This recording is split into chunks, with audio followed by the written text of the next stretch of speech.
working for you and what is not working for you. What do you think other people are doing in this kind of situation? What could work? And looking at all of the options, even if they seem crazy, and then sort of working through them. So it's a lot of talking, but also a lot of sort of and when I say self-reflection, I think people then suddenly think, oh no, it's going to be really kind of and some people will love that, you know, the kind of more hippie feeling of kind of, you know, really deep reflection.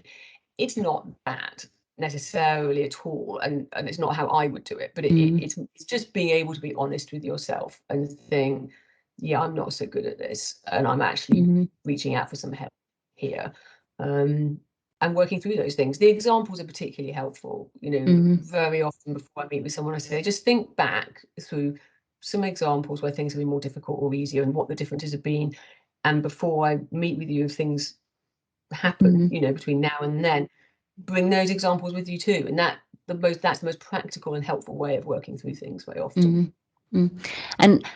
And as a career coach, and you've had quite a few clients in the HR kind of arena, what's been the most preferred method of coaching? Has it been more of a directive approach or more a non-directive approach? And can you see, are there any benefits of the two approaches?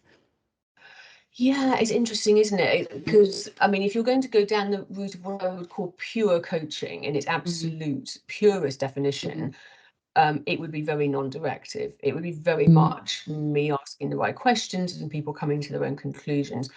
What I find generally is that people, if they're already struggling with things, they don't love that on its own. You know, they tend to want a bit of a combination. So the way that I personally would do it is that, yes, you are asking questions, you're asking people to reflect and come up with some of their own answers.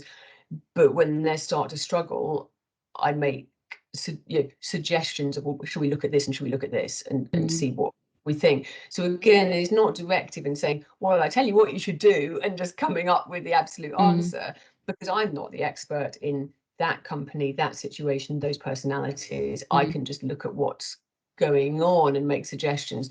So I'd say it's the semi-directive, semi-self-guided, that kind of 50-50 is probably what people find the most helpful. I think when you veer into the fully directive, where you're saying, this is what you should do, and have, you know, this is my experience, and telling everyone what you've done yourself, starts to veer into the mentoring type advice giving realm. So I think it's that middle road is normally the most helpful for people. Yeah.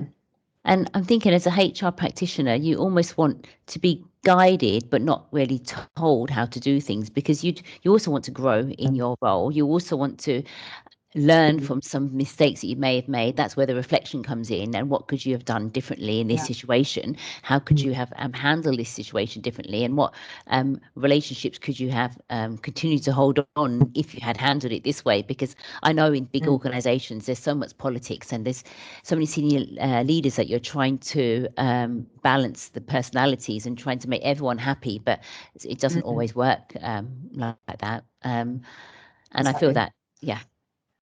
And I think it varies as well, depending on how much experience somebody has. Because, you know, if you're very, very experienced and you've got a specific situation on your hands, you've got different things you can draw on. So then it does become perhaps a bit more about guidance. Whereas somebody at the more junior end of the scale, who might be in a standalone role, they were going to need more input. So it's really kind of on a case-by-case scenario. But, you know, you're right when you say for HR practitioners, it does help to have a bit more of that guidance side of it. Yeah. Perfect. So I'm thinking about some of the strategies that you might use within a kind of a coaching arena, and these strategies that you would use would help grow HR practitioners' career. Can you give me some examples of what you might use in a session, Karina? Yeah, absolutely. I mean, I have to say, using examples that people have come up with themselves, you know, I think this is a challenging situation for me. What do I do? You know, that is one of the strongest ways of working through issues and what would they have done differently, and putting themselves in other people's shoes and thinking, okay, actually, what were they thinking? What was going on for this other person at the time to have caused them to react like that to me? rather than only looking at it from your point of view. It's kind of taking a step back and looking at it from that perspective. So that's quite a strong strategy, I would say.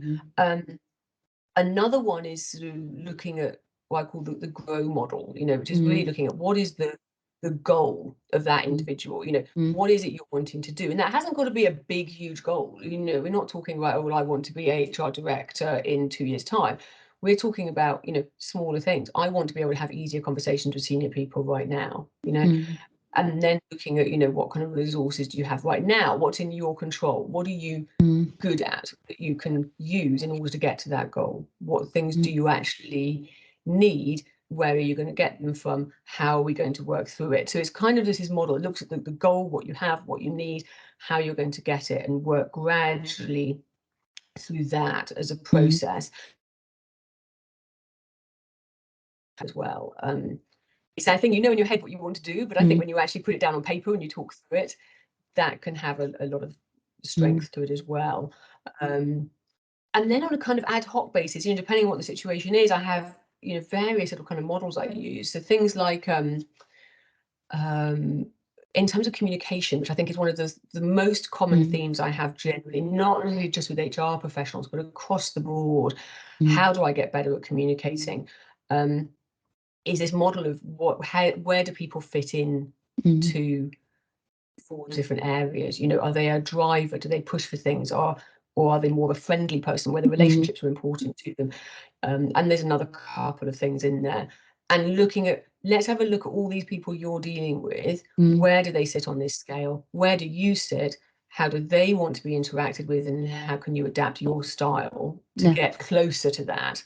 So it's kind of just little models and ideas and things that then you can use as a kind of discussion point. And I think generally That's almost speaking, like the people Johari window. like that because It's a Johari window. Have you heard about that? That basically looks at I how. haven't. No, I haven't. Yeah, it looks at the people that you kind of interact with and their introvertness, their extrovertness, their openness, their closeness, and where do you fit on that spectrum, and trying to understand how you may interact with a very senior manager who likes you to come to them with solutions.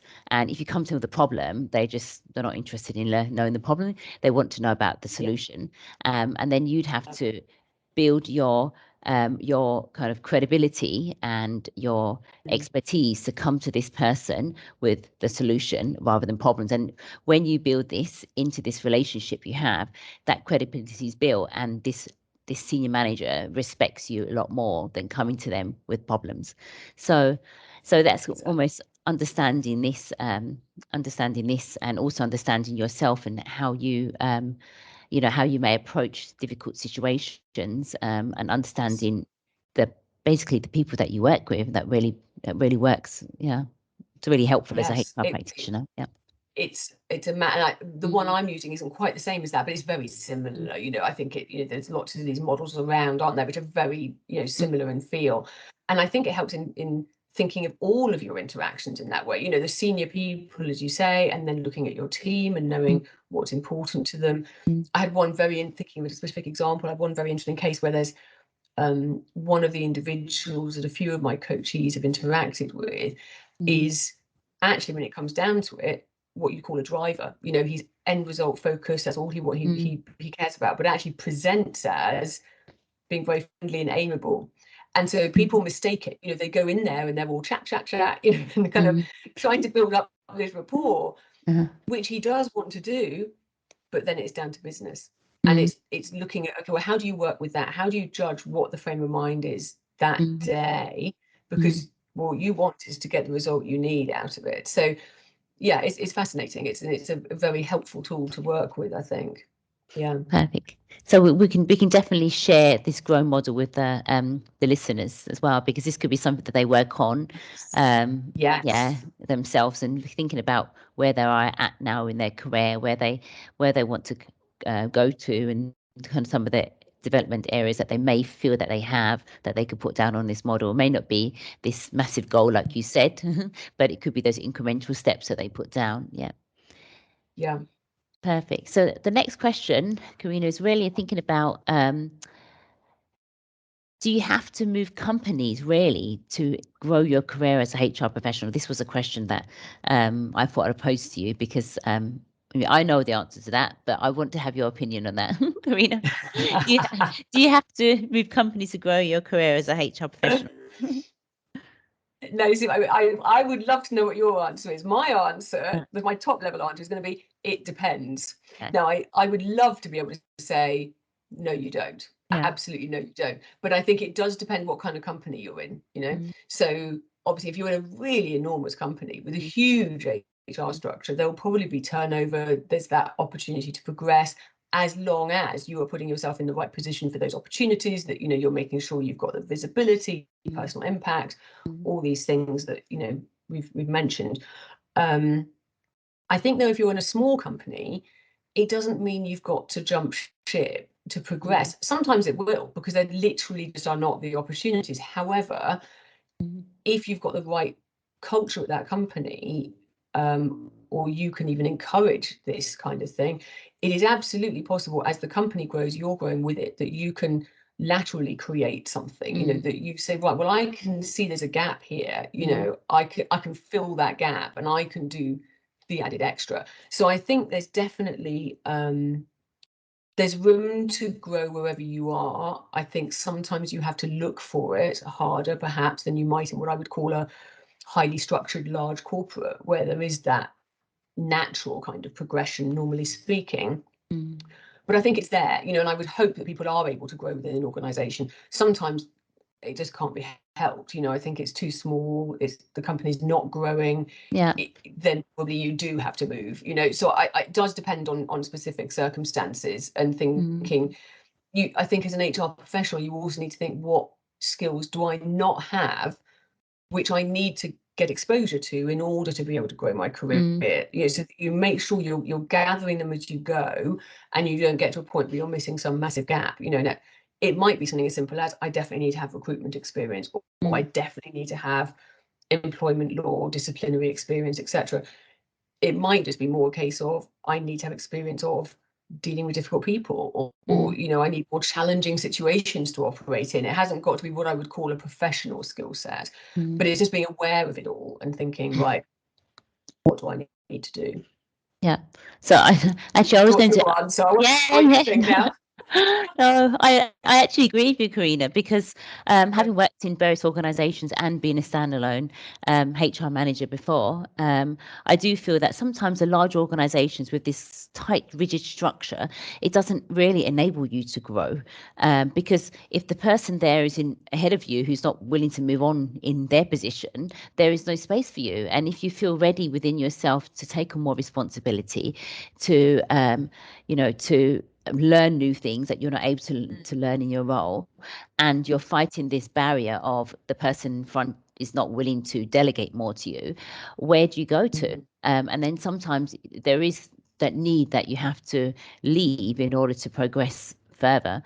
And likewise, you mentioned in a small organization where there's no structure, there's no hierarchy, actually you could find your way, because you could start creating opportunities for yourself, because the organization of course wants to grow. The structure is flat, there's probably nobody within certain areas of HR, and HR does grow organically. In a small organization, you get to do all areas of HR, but then actually but they're growing, so the recruitment part could be something quite a big piece that you could actually develop and really map out strategically, and this could be the area that you really love and enjoy, and the world could be your oyster there in a small organization. So I do believe that it does depend. You're right, it does depend, because you know, in both situations, you could grow within a large organization or within a flat structure. So Yes. And I think there's a lot to be said for, I think people tend to thinking of, if people are ambitious, and this is a sweeping generalization, obviously, but I kind of feel people tend to go for the larger companies because I think, well, that's where I can progress. And I think you're right, that it can be so structured that actually there is less. You'll find if a gap appears and you can move up, great. But if it doesn't, it tends to be so structured, there isn't very much, what would you call it, flexibility, I suppose, to move outside that role and back in again. Whereas smaller organizations, you will get exposed to everything, absolutely everything, and there is room to do